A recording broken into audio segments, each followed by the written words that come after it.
கலந்து கொள்ள முடியாது, நோயாளிகளால் கலந்து கொள்ள முடியாது. அவர்கள் இதிலே ஈடுபட மாட்டார்கள்.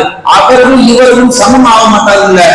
கண் தெரியாதவர்களும் நோயாளிகளும் போர்க்களத்தில் வர முடியாவிட்டாலும் அவர்களுக்கும் அந்த நன்மை கிடைக்கும் என்ற இந்த வாசகத்தை அல்லாஹ் பின்னால் வழியாக அனுப்பினார்.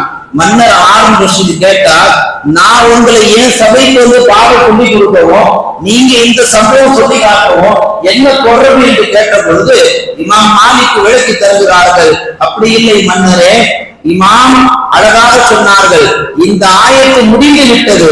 அல்லாஹ் அந்த கண் தெரியாத சஹாபிக்கு தந்த மதிப்பு மரியாதையும் கொஞ்ச நேரத்திலே ஜிப்ராயில் வஹியை கொண்டு வருகிறார்கள். 500 தொலைதூரம் இருக்கக்கூடிய அந்த வஹி வரக்கூடிய காலகட்டத்தில் ஜிப்ராயில் இஸ்லாம் கொண்டு வந்த அந்த வஹி, அல்லாஹ் சொன்ன அந்த வார்த்தை, இவைகளுக்கு ஒரு மரியாதை தரும் விதமாகத்தான் அந்த கல்வியை நான் பெற்றிருக்கிறேன். அந்த கல்வி அல்லாஹ் எனக்கு தந்தது.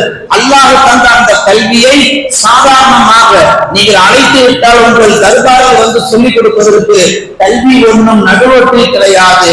யாராக இருந்தாலும் என் மன்னரைக்கு வாருங்கள், என்னுடைய தர்பாருக்கு வாருங்கள், நான் கல்வியை பயின்று தருகிறேன் என்று சொல்லி இமாம் மாலிக் ரஹ்மத்துல்லாஹி அலைஹி அவர்கள் மன்னன் ஹாரூன் ரஷீத் அவர்களுக்கு சொல்லித் தருகிறார்கள் சொன்னார். இடத்துல கவனிக்க வேண்டிய செய்தி, இமாம் மாலிக் சுயமரியாதையை விட்டு தரவில்லை.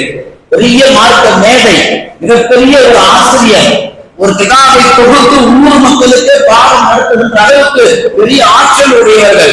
மன்னர் கூப்பிட்டால் யாராக இருந்தாலும் வந்து